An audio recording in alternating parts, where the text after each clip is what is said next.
శ్రీమాత్రి నమః. అందరికీ నమస్కారం అండి. ఈ వీడియోలో ఈ 2025 సంవత్సరంలో ధనత్రయోదశి పండుగ ఎప్పుడు వచ్చింది, ఈ రోజు ముఖ్యంగా ఆచరించుకోవాల్సినటువంటి లక్ష్మీ కుబేర పూజా సమయాలు, అలాగే ఈరోజు ముఖ్యంగా యమదీపం పెట్టుకుంటాం కదా, యమదీపం ఏ సమయానికి పెట్టుకోవాలి, ఈ రోజు కుదరకపోతే యమదీపం మళ్ళీ ఎప్పుడు పెట్టుకోవాలి అనే విషయాలన్నీ కూడా క్లియర్గా తెలుసుకుందామండి. అందుకని వీడియోని ఎక్కడ కూడా స్కిప్ చేయకుండా చివరి వరకు చూడండి.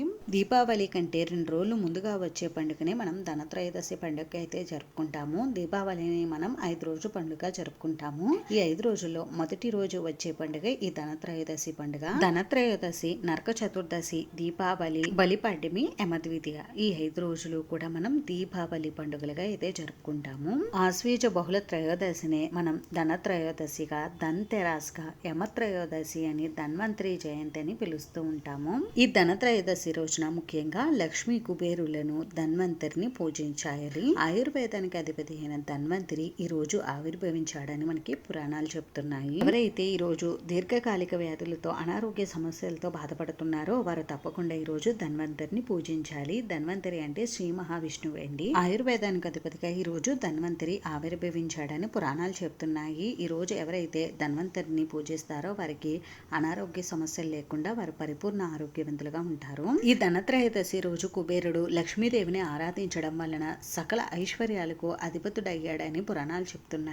కాబట్టి ఆర్థికంగా ఎవరైనా ఇబ్బంది పడుతుంటే వారు తప్పకుండా ఈ రోజు లక్ష్మీ కుబేరులను ఆరాధించడం వలన సకల ఐశ్వర్య ప్రాప్తి కలుగుతుంది. అందుకని ఈ రోజు తప్పకుండా లక్ష్మీ కుబేరులకు పూజ నిర్వహిస్తారు. అలాగే ధనత్రయోదశి రోజున ఇంటి బయట సాయంత్రం సమయంలో యమదీపారాధన కూడా చేస్తూ ఉంటారు. ఇలా ఈ రోజు యమదీపారాధన చేయడం వలన యమధర్మరాజు అనుగ్రహం కలిగి ఇంట్లో ఉన్నటువంటి సభ్యులకు అపమృత్యు దోషాలు తొలగిపోతాయని, యమబాధలు ఉండవని చెప్తారు. మరి ఇన్ని విశేషాలతో కూడుకున్నటువంటి ఈ ధనత్రయోదశి పండుగ ఈ 2025 సంవత్సరంలో ఎప్పుడు వచ్చింది అని అంటే, స్వస్తిశ్రీ చాంద్రమాన శ్రీ విశ్వావసు నామ సంవత్సరం దక్షిణాయనం శరదృతువు ఆశ్వేజ మాసం బహుళపక్షం త్రయోదశి తిథి ప్రారంభం 2025 అక్టోబర్ 18 శనివారం మధ్యాహ్నం 1:12 ప్రారంభమయ్యి 2025 అక్టోబర్ 19 ఆదివారం మధ్యాహ్నం 1:41 వరకు త్రయోదశి తిథి ఉంటుంది. దీనిని బట్టి చూస్తే మనం సాయంత్రం సమయంలోనే యమదీపం పెట్టుకోవడం, అలాగే లక్ష్మీ కుబేర పూజ నిర్వహించుకుంటాం. కాబట్టి ధనత్రయోదశి పండుగను 2025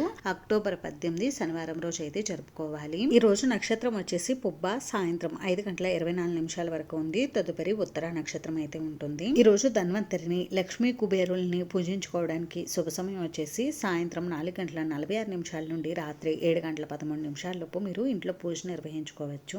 ఈ సమయంలోనే యమదీప ఆరాధన, అలాగే యమదీప దానం కూడా చేసుకోవచ్చు. ఒకవేళ మీకు ఏదైనా కారణాల వల్ల ఈ రోజు లక్ష్మీ కుబేర పూజ ఇంట్లో నిర్వహించుకోవడం కుదరకపోతే అక్టోబర్ 19 ఆదివారం తెల్లవారుజామున 5:57 నుండి మధ్యాహ్నం 12 లోపు లక్ష్మీ కుబేర పూజ నిర్వహించుకోవచ్చు. అలాగే ధనత్రయోదశి రోజున చాలా మంది విలువైన వస్తువులు కొనుగోలు చేస్తూ ఉంటారండి. అంటే బంగారం, వెండి, ఇంకా ముఖ్యమైన వస్తువులు కూడా కొనుగోలు చేస్తూ ఉంటారు. ఇలా ముఖ్యమైనటువంటి విలువైనటువంటి వస్తువులు కొనుగోలు చేయడానికి శుభ సమయం వచ్చేసి అక్టోబర్ 18 శనివారం మధ్యాహ్నం 3:30 నుండి అక్టోబర్ 19 ఆదివారం మధ్యాహ్నం 12 లోపు కొనుగోలు చేసుకోవచ్చు. ఈ రోజు ఇలా ముఖ్యమైన వస్తువులు, ఆభరణాలు కొనుగోలు చేసే కంటే ఎవరైనా లేని వారికి మనకున్నంతలో దానం చేస్తే విశేషమైన ఫలితాలు కలుగుతాయి. ధనత్రయోదశి రోజు యమదీపం పెట్టుకోవడం కుదరలేని వారు యమద్వితీయ రోజునైనా మీరు యమదీపం పెట్టుకోవచ్చు. యమద్వితీయ రోజు కూడా యమదీపం పెట్టుకోవడం కుదరకపోతే కార్తీక మాసం నెల రోజుల్లో ఏ ఒక్క రోజైనా ఈ యమదీపారాధన చేసుకోవచ్చు.